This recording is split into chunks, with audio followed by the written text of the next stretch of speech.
कार्यक्रम देख रहे हैं आप और मैं हूं आपके साथ ऋषिका गुप्ता। किसी एक मशहूर नाटक का शीर्षक है किसी एक फूल का नाम लो। आज की बात भी कुछ ऐसी ही है। आज क्योंकि आप मेरे पीछे देख भी रहे होंगे कि किस तरह से लोग यहाँ पर पतंग उड़ाते नजर आ रहे हैं। और जब हम इंसान की ज़िंदगी की बात करते हैं तो इंसान की ज़िंदगी भी एक रंगमंच की तरह है और उस रंगमंच में त्योहारों का कुछ अलग ही हिसाब होता है। जैसे कि किसी एक पर्व का नाम लो और मुमकिन है कि भारत में जब किसी एक पर्व का नाम लिया जाए तो उस पर्व के कई सारे नाम आपके सामने आते चले जाते हैं। हाँ, उन्हें मनाने का अपना अपना तरीका है, अलग अलग तरीका है, लेकिन उनकी खुशी सबकी होती है। और आज हम मकर संक्रांति के इस खास पर्व को अलग अलग राज्यों में कैसे मनाते हैं उस बारे में चर्चा करेंगे, क्योंकि आज मकर संक्रांति का महापर्व है। हर राज्य में इसको मनाने के अलग तरीके हैं, अलग परंपरा है, लेकिन हर राज्य की जहां हम बात कर रहे हैं, जैसे कि दक्षिण भारत के कुछ हिस्सों में इसे पोंगल के रूप में मनाया जाता है, तो वहीं पंजाब में इसे लोहड़ी के रूप में मनाया जाता है, लेकिन उसकी खुशी साझा है और हर एक की है। मध्य प्रदेश की राजधानी भोपाल में हम मौजूद हैं।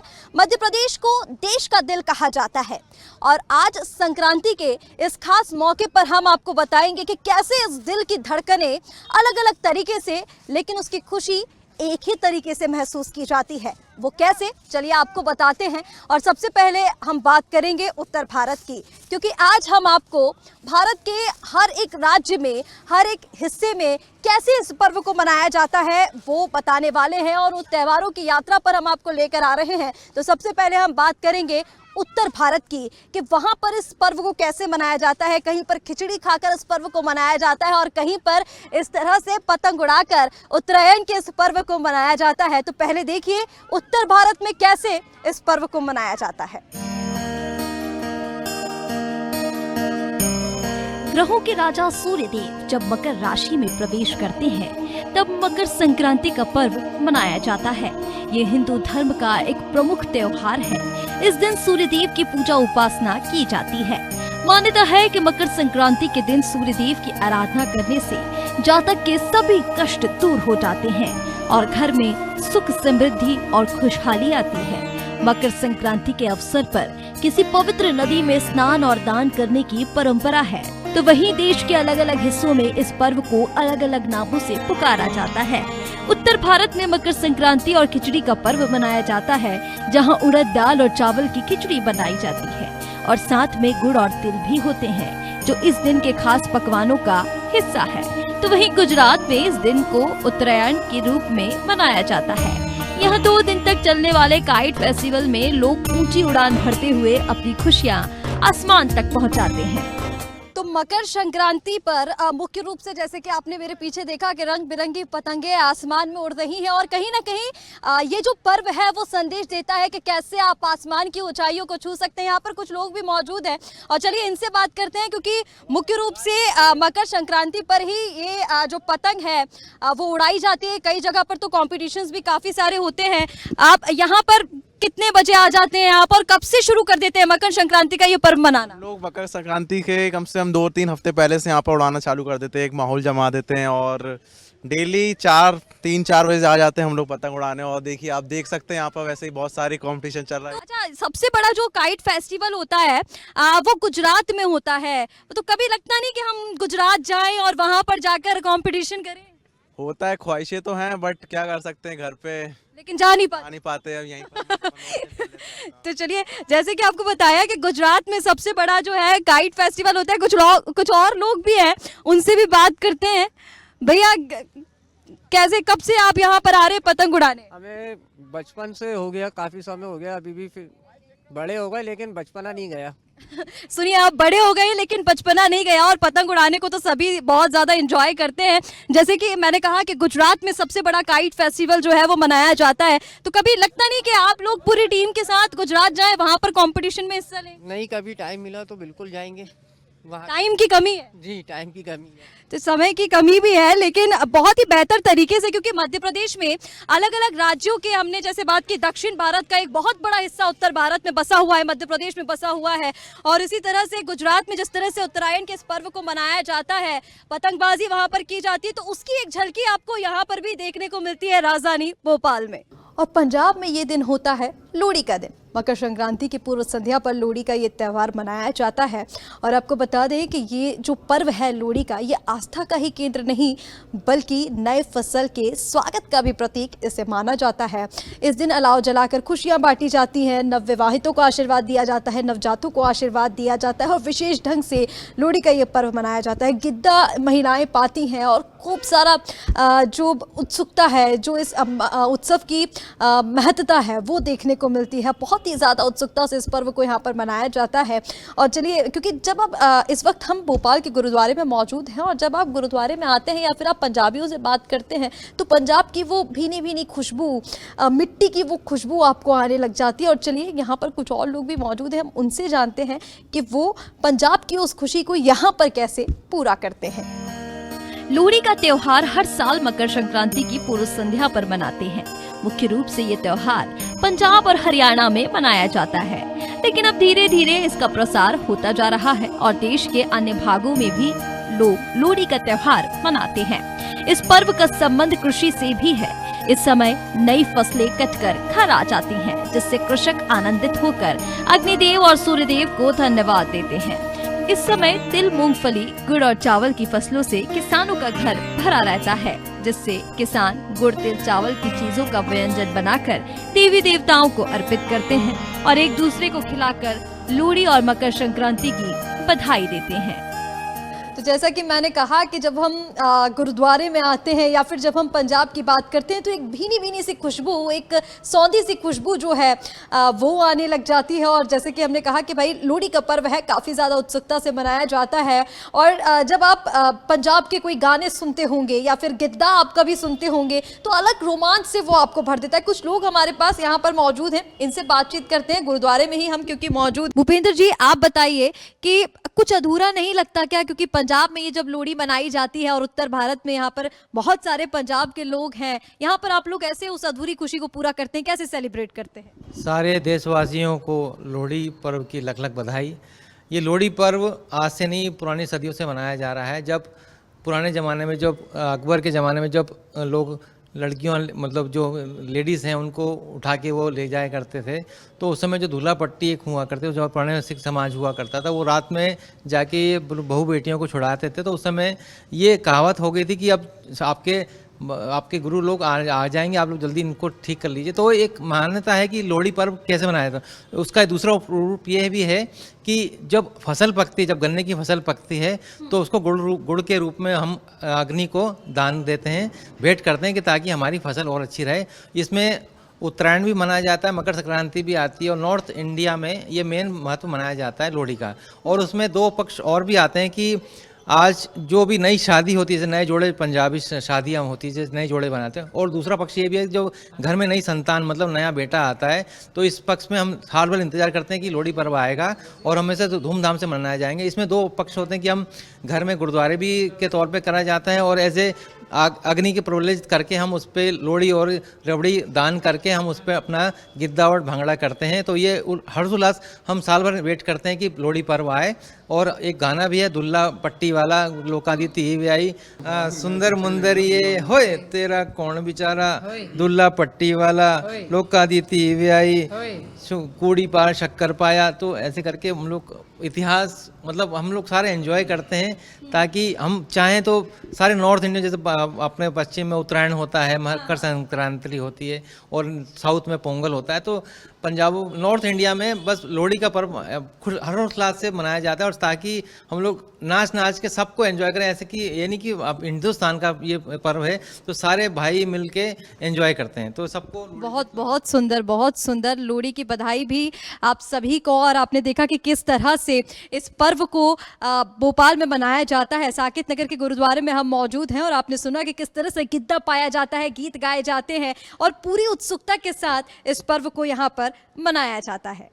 तो चलिए अब आपको लिए चलते हैं दक्षिण भारत की यात्रा पर। दक्षिण भारत में तमिलनाडु में इसे पोंगल के रूप में मनाया जाता है। मकर संक्रांति का ये जो पर्व है पोंगल के रूप में इसे मनाया जाता है और 4 दिन का विशेष उत्सव होता है। इसी के साथ मकर संक्रांति के 1 महीने पहले से धनुर्मास जो है उसकी शुरुआत भी हो जाती है। तो जहां एक और घर में खुशियां छाई रहती हैं, वहीं मीठे चावल की खीर का भोग लगाया जाता है जो सभी के मन को लुभाता है। तो चलिए भगवान मुर्गन के भक्तों से अब जानते हैं कि कैसे पोंगल के इस पर्व को वो मनाते हैं, क्या विशेषता है।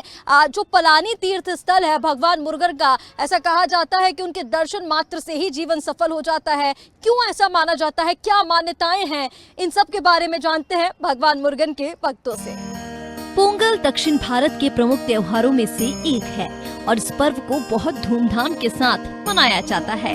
दक्षिण भारत में ये पर्व मुख्य रूप से तमिलनाडु, आंध्र प्रदेश, कर्नाटक और केरल में मनाया जाता है। मकर संक्रांति की तरह ये पर्व भी सूर्य के उत्तरायण का त्योहार है।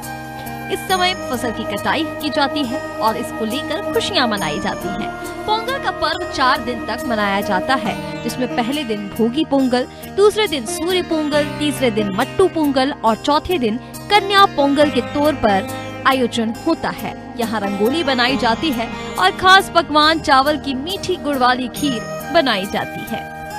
और आज हम जब मध्य प्रदेश से लेकर देश के ही कुछ ऐसे सुदूर हिस्सों की यात्रा पर हैं, जहां हम आपको बता रहे हैं कि कैसे वहां पर मकर संक्रांति के इस पर्व को अलग अलग तरीके से मनाया जाता है। और जैसा मैंने जिक्र किया कि पोंगल का ये पर्व विशेष रूप से दक्षिण भारत में मनाया जाता है। 4 दिवसीय ये पर्व होता है। 1 महीने पहले से इस पर्व का आगाज यहाँ पर हो जाता है। और अभी इस वक्त मैं राजधानी भोपाल के तमिल समाज के राम मंदिर में मौजूद हूँ।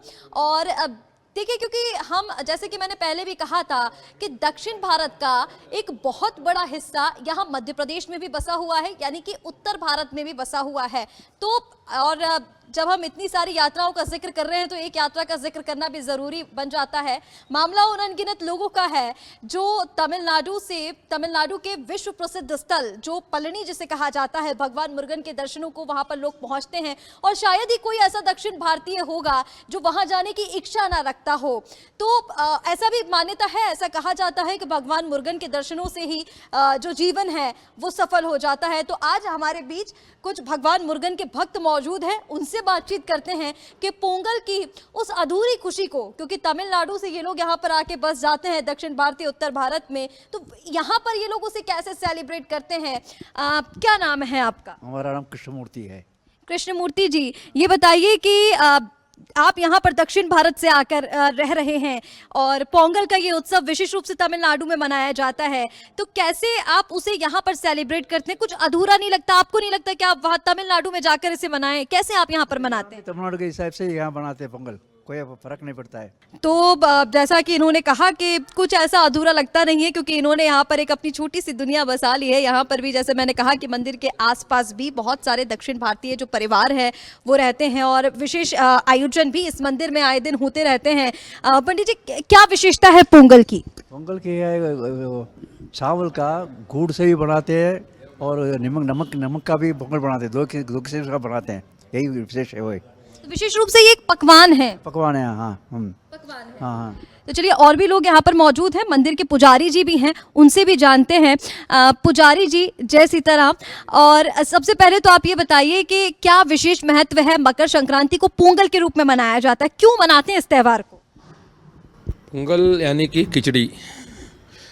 जनरली इस समय में क्या है कि जो चावल जो दान होता है वो नया होता है, नया चावल में खिचड़ी ही बन सकता है।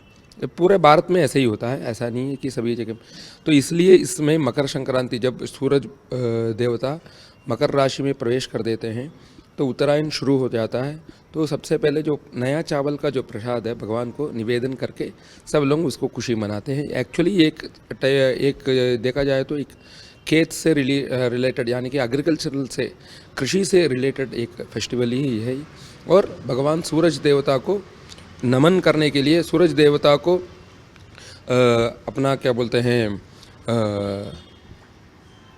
दंडवत करने के लिए ही करके उनको सर्वस्व अपन, क्योंकि उनके बिना तो सब कुछ अधूरा। अभी तक ठंड का सीज़न चल रहा है, धीरे धीरे उत्तरायण आते ही सब कुछ बढ़िया तरीके से, सब नया फसल बढ़िया तरीके से होके सब करना कर उनको प्रार्थना करके जो अपना जो नया जो चावल है उसका खिचड़ी बना के भगवान को प्रसाद के रूप में समर्पण करके उस दिन पोंगल मनाया जाता है। ये इसका तो ये पंडित जी की बेटी हैं और ये यहाँ पर भगवान राम के मंदिर में सेवा भी करती हैं और यहाँ पर सारे काम, ये समझ लीजिए कि आप यही देखती हैं। मैं आपसे जानना चाहूँगी, देखिए विशेष पर्व जैसे कि पंडित जी ने बताया कि यहाँ पर कुछ अधूरा नहीं है, भोपाल में सारी व्यवस्थाएं हैं और बहुत ही अच्छे तरीके से यहाँ पर आयोजन किए जाते। क्या क्या आयोजन किए जाते हैं इस मंदिर में? यहाँ सभी तरह के साउथ इंडियन फेस्टिवल्स और ट्रेडिशनल फेस्टिवल्स मनाए जाते हैं, जैसे कि पोंगल हो गया। एंड अभी ये धनुर्मास चल रहा है। धनुर्मास बहुत विशेष है, पूरे 30 दिन ये एक गोपी व्रत इसे शास्त्रों में कहा जाता है। जो गोपियों ने भगवान श्री कृष्ण को पति रूप में पाने के लिए जो 30 दिन का व्रत किया था, उसे ही साउथ इंडिया की, जैसे यहाँ की मीराबाई हैं, था साउथ इंडिया में आंडाल यानी गोदा देवी थी, जो जिनको वही भक्ति में लीन होके वो साक्षात श्री कृष्ण को वरना चाहती थी, इसीलिए उनने भी ये 30 दिन का व्रत किया। तो इन 30 दिनों में उन्हें व्रत करके उन्हें 30 पद गाए, जैसे मीरा जी के भजन होते हैं, वैसे 30 एक दिन के लिए एक भजन या एक कुछ आप सुना सकती हैं क्या? कोई तमिल लैंग्वेज में हो या हिंदी में हो, कुछ आप गुनगुना दें। बिल्कुल सुनाइए। കൂടാരൈ വെല്ലും സീർ ഗോവിന്ദ ഉന്തനൈ പാടി പരൈ കൊള്ട് യാം പെരും സമ്മാനം നാട് പുകഴും பரிசினால் நன்றாக சுடகமே தோள்வலையே தோடே செவி பூவே பாடகமே என்றனைய பல்கலனும் யாமணிவோம் ஆடை உடுப்போம் அதன் பின்னே பால் சோறு மூடனை பெய்து முழங்கை வழிவார குடியிருந்து குளிர்ந்தேலோரும் பாவாய்। इसका थोड़ा बहुत बहुत सुंदर। इसका हिंदी में आप अर्थ बता दीजिए ताकि दर्शकों को भी समझ में आए। बिल्कुल, ये जो है आंडाल जो है अपनी सखियों के साथ यानी अपने फ्रेंड्स के साथ मिलके ये व्रत कर रही हैं। तो इतने दिनों से, ये 26 दिनों से उनने दूध, दही, घी, मक्खन आदि सभी डेयरी प्रोडक्ट्स उनने छोड़ रखे थे और कोई भी श्रृंगार नहीं, जैसे कि मेकअप नहीं, बालों में फूल नहीं, गजरा, वो सब नहीं धरते, वो व्रत का नियम था। तो ये जो है 27वां दिन है, जिस दिन, हाँ 27वां दिन इसका उत्थापन है, तो उस दिन it has to be celebrated. तो वो भगवान से मांग रही हैं कि 26 दिन हम सब ने आपके लिए व्रत किया है, तो अब आप हमें हमारे लिए पूरे आभूषण दें, आप हमारे लिए चूड़ियाँ लाओ, आप हमारे लिए अच्छे अच्छे हार ले आओ, हमारे लिए बढ़िया गजरे बना के आप ही हमें लगाओ, क्योंकि साक्षात कृष्ण जी हैं। तो जैसे गोपियों का भाव है, वही भाव है आंडाल का यानी गोदा देवी का। तो वही बोल रही हैं कि वो सब आप ही हमें लाके हमें पहनाइए, हमारे साथ आप ही, ये जो हम लोगों ने विशेष बनाया है सक्करे पोंगल, जो ऐसा है कि हम ऐसे हाथ में उठाएंगे तो यहाँ तक घी बहना चाहिए। तो ऐसा मतलब इतना रिच और इतना फ्लेवरफुल जो बना है, तो वैसा जो प्रसाद बना है वो आप, हाँ आप भी आरोग्य, हम सबको भी खिलाइए और हम सभी गोपियों के साथ मिलके, हम सभी भक्तजनों के साथ मिलके ऐसे ही हमेशा जो सत्संग का आनंद है ये हम सबको देते रहिए। तो आप देख रहे होंगे कि इनके बताने से ही कितनी उत्सुकता इसमें दिख रही है। तो फिर जब इस पर्व को यहाँ पर सेलिब्रेट किया जाता होगा तो कितना सुंदर वो नज़ारा होता होगा कि जैसा कि बताया कि 1 महीने पहले से धनुर्मास की जब शुरुआत होती है तो व्रत जो है वो रखे जाते हैं। पलनी, जिस तीर्थ स्थल की हम बात कर रहे हैं तमिलनाडु, वहाँ के लिए काफ़ी सारे लोग जो है वो कूच करते हैं और बहुत ही अद्भुत, भव्य, दिव्य, नव्य नज़ारा पोंगल का वो देखने को मिलता है। तो भारत के हर कोने में मकर संक्रांति के इस पर्व को विशेष रूप से मनाया जाता है और क्योंकि हमने जैसे कि बात की कि दक्षिण भारत में इसे कुछ ज़्यादा ही विशेषता के साथ मनाया जाता है। इस वक्त हम राजधानी भोपाल के अयप्पा टेम्पल में मौजूद हैं और आप देख सकते होंगे कि कितनी खूबसूरती के साथ इस मंदिर को सजाया गया है। दियों ही दियों की रोशनी से ये मंदिर सजा हुआ है और इस वक्त हम आपको बता दें कि जो सबरीमाला मंदिर है, जो सबरीमाला तीर्थ स्थल है, उसकी खास विशेषता है। इसको लेकर कहा जाता है कि जो सबरीमाला मंदिर है उसके पास आकाश में दिव्य ज्योति प्रकाशित होती है, जिसे देखने के लिए दूर दूर से लोग वहां पहुंचते हैं सबरीमाला मंदिर में और उस ज्योति के दर्शन करते हैं। कहा जाता है कि उस ज्योति के दर्शन करने से हमारा जीवन सफल हो जाता है। और इस समय जब हम राजधानी भोपाल के अयप्पा टेम्पल से आपसे मुखातिब हो रहे हैं तो इस समय कितने ही भक्त, अनगिनत भक्त स्वामी अयप्पा शरणम के उद्घोष के साथ वहां पहाड़ों पर जो मंदिर बसा हुआ है उसके लिए कूच कर चुके होंगे उस दिव्य ज्योति के दर्शन मात्र के लिए। आप देखिए कितने भव्य तरीके से इस मंदिर को सजाया गया है और उस ज्योति के लिए जब दर्शन के लिए लोग वहां पर जाते हैं तो कई सारे नियम होते हैं, रूल्स होते हैं। कहा जाता है कि ब्रह्मचर्य का पालन किया जाता है। 41 दिन पहले से व्रत की शुरुआत होती है जिसकी समाप्ति मकर संक्रांति के दिन, जिसे मकर विल्लकू कहा जाता है। केरल में इस पर्व को मकर विल्लकू के नाम से मनाया जाता है, विशेष अनुष्ठान किए जाते हैं। और चलिए अब कुछ लोगों से बातचीत कर लेते हैं कि कैसे केरल में इस मकर विल्लकू को मनाया जाता है और कैसे भगवान अयप्पा के जो भक्त हैं वो सबरीमाला मंदिर में पहुंचते हैं, क्या विशेषता है वहां की, क्या मान्यता है और कैसे इस 41 दिन के व्रत को किया जाता है। तमाम चीजें भगवान अयप्पा स्वामी के भक्तों से ही जान लेते हैं।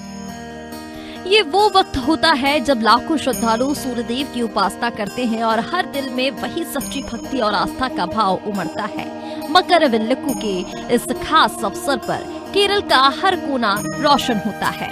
जैसे सूरज के स्वागत में समस्त दुनिया अपनी आंखों से इस आशीर्वाद को देखती हो, मकर विल्लकू मुख्य रूप से केरल राज्य में मनाया जाता है और विशेष रूप से सबरीमाला मंदिर में इसका महत्व है।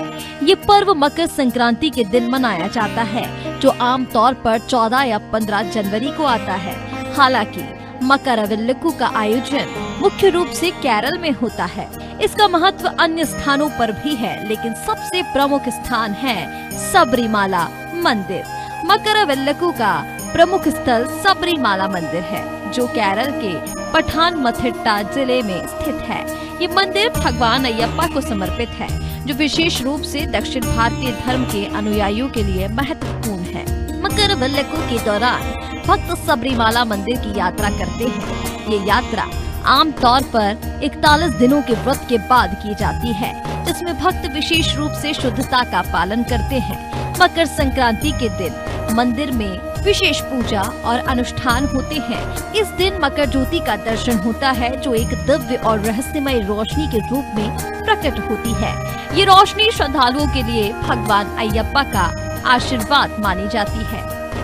इस वक्त हम 5 नंबर के अयप्पा टेम्पल में मौजूद हैं और हमारे साथ कुछ मलयाली भक्त यहाँ पर हैं जो यहाँ पर रोज़ाना आते हैं और भगवान के दर्शन करते हैं, अयप्पा स्वामी के दर्शन करते हैं। अटूट विश्वास है उन पर। मैम, सबसे पहले मैं आपसे यही जानना चाहूँगी, देखिए क्योंकि जब हम अयप्पा स्वामी की बात करते तो काफ़ी सारे लोगों को कन्फ्यूजन ये रहता है कि कैसे वो दिखते होंगे, किसकी पूजा की जाती। कई लोग भगवान विष्णु मानते हैं, तो पहले तो आप अयप्पा स्वामी के बारे में भी बताइए ना। और उसके बाद क्योंकि केरल में मकर विल्लकू के नाम से इस विशेष पर्व को मनाया जाता है तो उसके बारे में मैं आपसे जानकारी चाहूँगी कि आप लोग उसको, क्योंकि केरल में जो मकर विल्लकू मनाया जाता है और कहीं ना कहीं आप लोग यहाँ पर उत्तर भारत में मौजूद हैं, कैसे उस अधूरी आप खुशी को पूरा यहाँ पर करते हैं, कैसे सेलिब्रेट करते हैं? देखिए, एक बहुत पवित्र त्यौहार है मकर विल्लक हम मलयालियों के लिए। आप स्वामी अयप्पा की बात करें तो अयप्पन शिवजी और जब विष्णु जी मोहिनी रूप में आए थे तो उनके संगम से जो पुत्र निधि प्राप्त हुई थी उन्हें अयप्पा के रूप में पूजा जाता है। तो समुद्र तट की ऊंचाई अगर नापे तो 1000 फुट ऊपर शबरीमला है। 18 पहाड़ों के बीच में ये स्थित है और इस प्रांगण तक जाने के लिए भी आपको 18 सीढ़ी लांघनी पड़ती है। वो पदिनेट्टाम पड़ी, पदिनेट मीन्स 18, तो उस 18 सीढ़ी का बहुत महत्व होता है। उसको पार करके जाना, जैसे हम कहते हैं ना कि हर एक धर्म में एक एक्सट्रीम पॉइंट होता है धर्म के, हर एक उसमें कि हम उधर गए, दर्शन किया, हमारे 4 धाम हो गए। उसी तरीके से मलयालियों के लिए, मलयाली हिंदुओं के लिए खासकर ये शबरीमला जाना एक तीर्थ पूरा करने के बराबर है। दूसरी चीज़ ये है कि यहाँ जाना आसान नहीं होता, 41 दिन का व्रत करना पड़ता है और वो व्रत परायण तब होता है जब वहाँ पे हम दर्शन करके वापस आते हैं। दूसरी चीज़ यह है कि हम काला वस्त्र धारण करके, जैसे हम व्रत उठाते हैं, हम एक माला धारण करते हैं, काला माला, जिसको अय्यप्पन का ही गुरु स्वामी जो हमें माला प्रदान करते हैं, वो माला हम डाल के 41 दिन का व्रत करके, काले कपड़े पहन के, जिसकी जैसी श्रद्धा होती, कोई बिना चप्पल के, एक समय खा के, 4 बजे उठ के पूजा करके, पूरे ब्रह्मा मुहूर्त में स्नान करके, व्रत अनुष्ठान करके, तन मन धन से, जो हम कहते हैं ना, पवित्रता का धारण करके तब जा सकते हैं। अगर इसमें से एक भी चीज़ बिगड़ जाती है तो ऐसा मानते हैं कि उसकी यात्रा पूरी नहीं होती, कुछ ना कुछ विघ्न आएगा, वो आपको प्रत्यक्ष में दिखेगा। अब आते हैं मकर विलक के बारे में। मकर विलक इसलिए बोलते हैं कि मकर संक्रांति के टाइम होता है वो, और विलक मीन्स होता है दीप।